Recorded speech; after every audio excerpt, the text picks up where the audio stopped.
Mana bo'lsa, hayfsan bersin va hokazo. Uni qamatib qo'yish Bu to'g'ri emas. holatdan keyin biz Zoir To'yosh bilan ko'rishdik.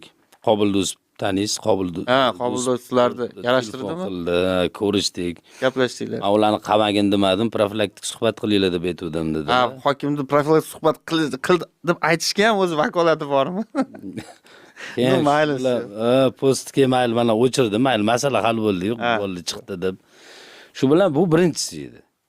Ha, shundan kelishmovchilik boshlangan. Birinchi, masalan, men nima deydi, tanqidiy nazar bilan qadam qo'yib gapirgan gapim edi birinchisi. Undan keyingi holat o'sha manaqa bo'yicha bo'ldi, so'z berilmaganligi bo'yicha. Ha, byudjet muhokamasida sizga ham so'z berilmadi. Xuddi sizga o'xshab. Bizga ham Oliy Majlisda berilmagan, sizga anaqada berilmadi, Chirchilda. Bermadi. Keyin men o'shandan keyin salqat jahlim chiqib ketdi-da. 3 soat, 4 soat masalan alam qiladi odamga. 3 soat, 4 soat kelib bir yig'ilishda o'tirib, shahar manfaatida bir narsa so'rayman sizni so'z berilmasa. Ha, siz jahlingiz chiqib ketgan ekanda. Jahlim chiqdi. Men jahlim chiqib ketdim-da. Mayli. Shundan keyin yana kelishmovchilik bo'ldi. Shundan keyin yana boshlandi. Uni oradan ozgina vaqt o'tib taqdimnoma chiqdi.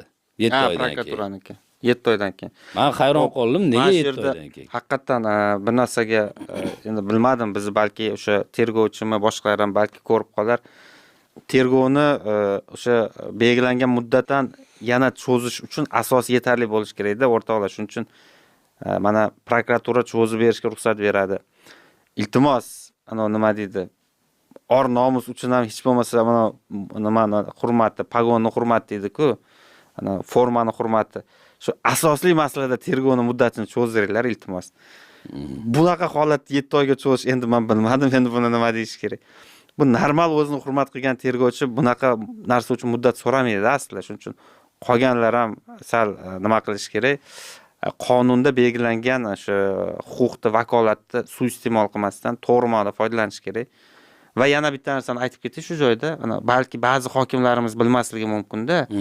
Shu hokimlar ba'zilar bilmayotgandir yoki hokim bo'laman deb yurganlar sizlarga ham bir eslatma sifatida aytmoqchi edik.